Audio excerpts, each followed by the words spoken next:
Are you guys getting ready to house hunt?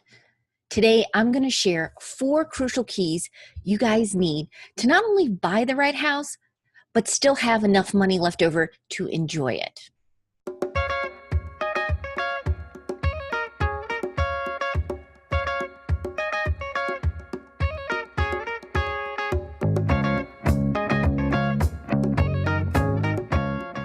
Welcome to another edition of Marriage and Money Tips. I'm Elle Martinez, creator and host of Couple Money, where we focus on helping spouses get on the same page with their finances, dump their debt faster, and get on the path to financial freedom. And for many couples, buying a home is a huge milestone. It's probably going to be the biggest purchase you guys make. So you want to make sure that it's the right move for you. And there are 4 crucial keys that you guys should know about before you sign any papers or even go hunting for a house. The first key is make sure you get your money straight before you buy. You might be feeling pressure. Okay, we've been married for X amount of years, or we make so much amount of money, it's time to buy a house.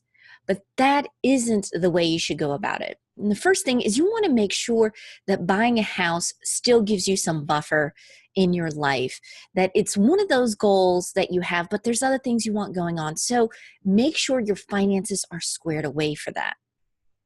So if you're carrying a high amount of debt, please make sure you get rid of your high interest debt like credit cards, and if you're dealing with car loans, before you start looking for a house.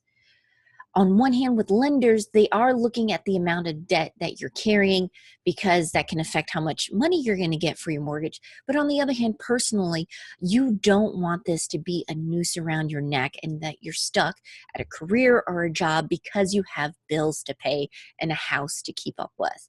So make sure that you analyze and double check that the numbers make sense for you. Speaking of that, that's the second key, is go ahead and run the numbers yourselves. Of course, when you're applying for a mortgage and you're getting that pre-approval letter from a lender or talking with several lenders, they're going to give you their numbers. And I want you to pull out the spreadsheet this time and start running them yourselves. You're going to look at this 2 ways.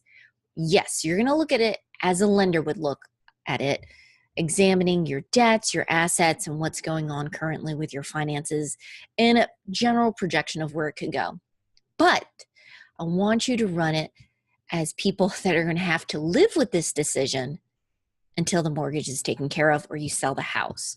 So what does that mean? That means you want to make sure that you have a breathing room and a buffer in your budget that includes the mortgage.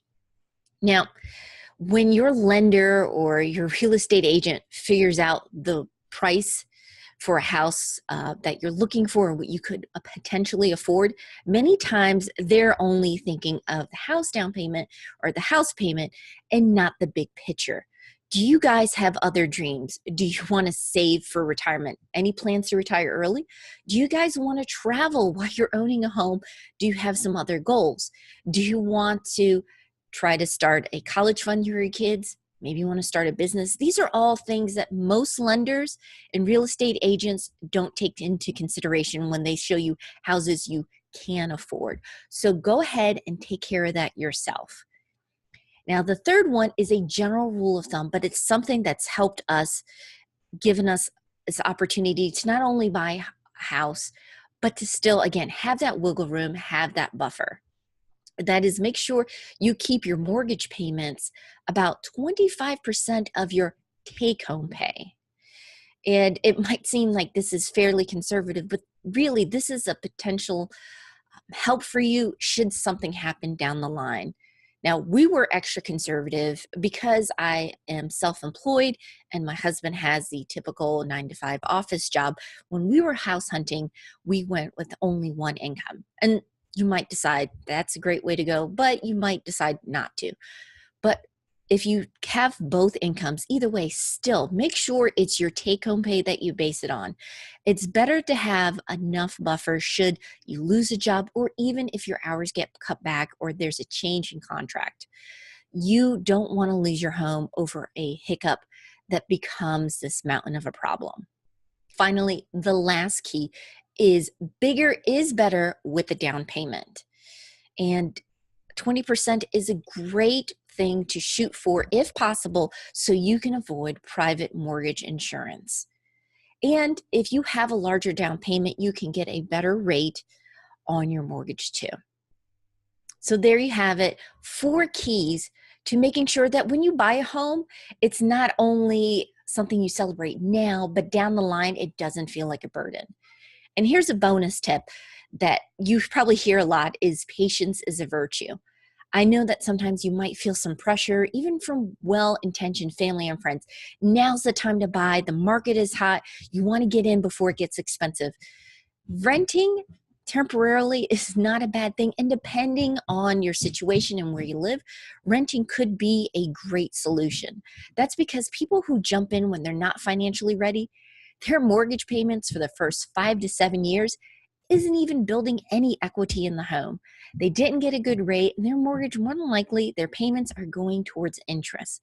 So if you want to get ahead of the curve, make sure you get your finances squared away. If you have any friends that are in the market for buying a house, could you please share this video? And if you enjoyed it and found it helpful, don't forget to like it. And if you don't want to miss another marriage and money tip, please subscribe to this channel. Every week, we come out with a new tip. I hope you have a fantastic day. Take care.